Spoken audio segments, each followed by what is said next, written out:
এবং আমি job production, টর্কি, লাফিং এলিফ্যান্ট বা যারা আছে, আমরা মনে করি আমরা সবসময় একসঙ্গে থাকবো।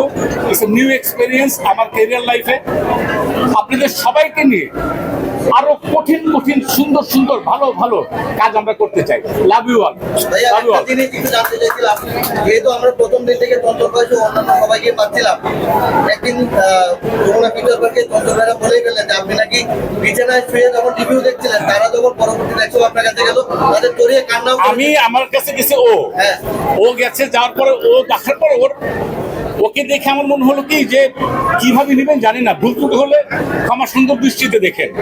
অনেক সময় থাকে না যে সাকসেসের পরে দেখা গেল যে লাফালাফি করছে, ওরা করছে, আমি যুদ্ধ করেছি কিন্তু সাকসেসের সময় আমি নাই।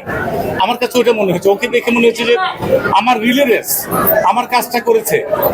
আমি খুব ইমোশনাল হয়ে গেছিলাম। ও পরে ঠিক করলো, সেই জন্য মুশকিল হয়েছে যে ইমোশনাল হয়ে যায় ভাই। আর জিনিসটা তো অভিনয় পার্টটাই তো ইমোশনাল ভাই। রাগ করি, দুঃখ করি, ভালোবাসি, ইমোশনাল পার্ট। কথা না বলে আমার মনে হয় ছবি দেখবো, ছবি দেখে আরো প্রশ্ন, আমি তো আছি, অসুবিধা কি? যখন বলবেন আমি হাজির। এখন থেকে আসছেন তো এখন থেকে আছি ইনশাল্লাহ।